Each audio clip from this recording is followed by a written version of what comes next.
প্ৰকাশ কৰিছে অংগৰাগ পাপন মহন্তই আইনৰ ওপৰত তেওঁ সম্পূৰ্ণ বিশ্বাস আৰু আস্থা আছে বুলি প্ৰকাশ কৰাকে কয় যে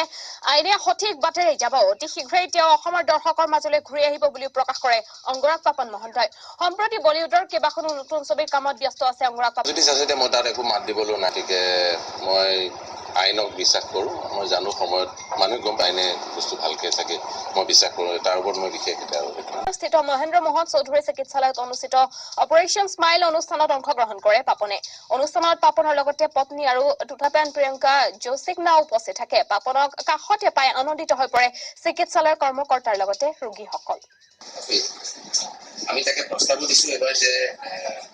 ইয়াতে 1000 মান সাৰ্জাৰী কৰিছে আৰু অসমত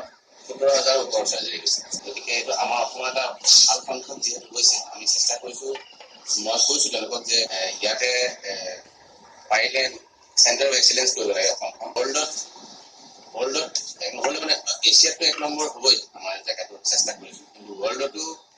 যাতে আমি সেইটো এটা পৰ্যায় পাওঁগে তাৰ এটা চেষ্টা তেওঁলোকেও মানি লৈছে আৰু তেওঁলোকক ভাল পাইছে যিটো ৰেছপন্স দিছে আজি টিম আহিছে বিভিন্ন জেগাৰ পৰা আহিছে গোটেই পৃথিৱীৰ পৰা আহিছে বিভিন্ন স্পেচিয়েলিষ্ট আহিছে প্ৰিয়ংকা আহিছে তাই এজ এম্বেচিডৰ ফ্ৰম জাপান মই ইণ্ডিয়াৰ পাছত কৰি আছো আগতেও আহিছো মই আমি একচুৱেলি থেংক ইউ দিব লাগে ছিংগাপুৰৰ হাই কমিছনাৰ ডাঙৰ ডাঙৰ ইউনিভাৰ্চিটিজ জড়িত হৈছে ইয়াত হাৰ্ভাৰ্ড ইউনিভাৰ্চিটি হওক বা নিউয়ৰ্ক ইউনিভাৰ্চিটি ছ'ল ইউনিভাৰ্চিটি দেন ডাঙৰ ডাঙৰ এইবিলাক ইউনিভাৰ্চিটিবোৰ আহিছে গতিকে আৰু চবকে ডাঙৰ কথা যে যিটো হয় যাৰ লগত হয় তেওঁলোকে গম পায় তাৰ ফেমিলিৰ মতে এনেকুৱা আছে আৰু তেওঁলোকে এটা ফাংচনেল লাইফ এটা পাবলৈ গাঁৱে ভূঞে